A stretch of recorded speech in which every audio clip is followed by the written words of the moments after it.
Triple back window hander. He rolls away from it. Man, I did not think that third one was going to come around there. And he just stole that, man.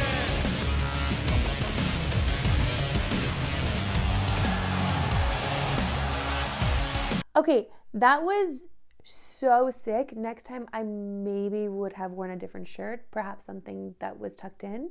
Got a little crack there. This is Sportscentre. Hey, I'm Marissa Rudd on the Digital Sportscentre presented by Montana's Barbecue and Bar. It's a light night in the NHL with only 2 games, one of which features a matchup between 2 of the best teams in the West, as the Oilers take on the Wild. Both of these teams have been rolling lately, as they both have 7 wins in their last 10 games, and sit second in their respective divisions. As per usual, it's the Stars that have carried the Oilers. Leon Draisaitl leads the league in goals, and is 14 in his last 18 games, while Connor McDavid nearly has as many multi-point games as he does 1 or 0-point games this season. Those numbers have been more than enough to make up for the lack of depth scoring, and Stuart Skinner's play has also been more than enough lately. He's 6-1-1 in his last 8 starts, with a .930 save percentage. But it'll be Calvin Pickard between the pipes tonight for Edmonton. On the Wild side of the matchup, nobody really expected Minnesota to be this good, but they're right in the thick of the central battle, despite some key injuries. Going into tonight's game, Hart candidate Kirill Kaprizov, Jakub Lauko, and 3 of the top 6 defensemen on the team are all out. But the youngsters are helping keep them afloat. Marco Rossi is having arguably his best season, averaging nearly a point per game, while Matt Boldy is also on pace for a career year. And Philip Gustafsson is 5th in the league in goals saved above expected. So yeah, it really is an all-around effort for the Wild. Time now for the Big Play Replay presented by Montana's Barbecue and Bar. And let us head to Winnipeg, because Kyle Connor was next level last night in an all-Canadian tilt with the Canucks. But he saved his best for late in the first, with a chance to complete the first period natural hat trick. Velarde to Connor, looking for the hat trick, right in, score! What a finish by Connor! The hats litter the ice. He's got all 3.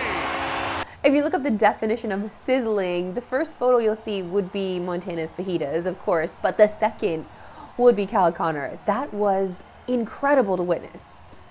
It was Connor's 6th career hat trick, and even better, a natural hat trick with plenty of time left to spare in the first period. And honestly, he only needed 2 of those goals as the Jets crushed the Canucks 6-1. To the NFL, we're getting pretty close to the division round playoffs, because in 3 days we have the Chiefs starting their quest for the three-peat against Houston, followed by the Commanders and Lions. And then Sunday's slate might be even better, highlighted by the game of the season candidate between Baltimore and Buffalo. But let's focus on Saturday to start, because if the Lions weren't strong enough already, they're getting even stronger, as David Montgomery was a full participant in practice Tuesday, and is on track to play Saturday against the Commanders. The fact that he's looking likely to play, despite what was originally reported a season-ending MCL injury exactly 1 month ago today, is just crazy, and he will be a huge boost for the Lions' run game against a Commanders team that allowed the 6th most rush yards a game in the regular season. The other big injury to keep an eye on this week is Ravens receiver Zay Flowers, but still no word on his status on Sunday's game against the Bills. You can watch the NFL playoffs this weekend on TSN and CTV. It all starts Saturday with the Texans and Chiefs, followed by the Commanders and Lions. Then Sunday we got the Rams and Eagles, followed by the main event, the Ravens and Bills. I am just so very nervous about that game specifically, because, you know, we have a lot of Bills fans in our lives. Time now for our favorite segment and yours, that we love sports today. Why we love sports today. And sometimes you see a trick on a snowboard that is just beyond explanation. Like this one I'm about to show you right now.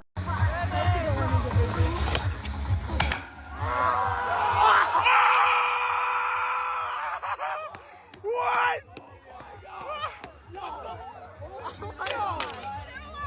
That just happened. What? That just happened.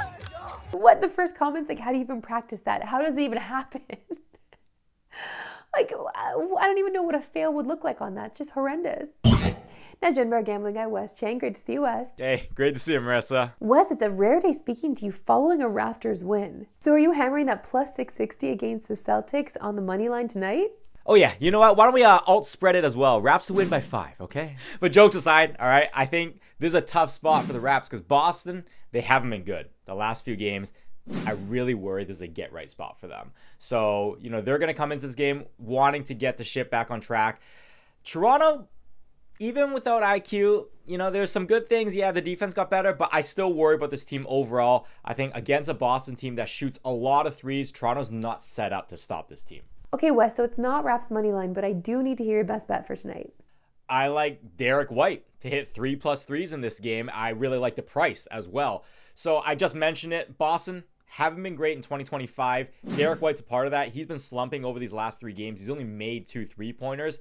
But this Celtics team does one thing well and one thing mainly. They bang 3-pointers. Derek White's a big part of that. On this season, he averages just under 9 attempts a game. This is a prop line that he's hit 28 times out of 37 total games. You take away these 3 games, that's like a 75-80% hit rate. I think this is a very good spot against the Toronto defense that traditionally is very generous to opposing teams beyond the arc. Wesley Chang, a pleasure as always. Hey, thanks for having me. That's it for today. We'll see you back here tomorrow, 3 Eastern. No Pacific. Have a good one. Shout out Saskatoon.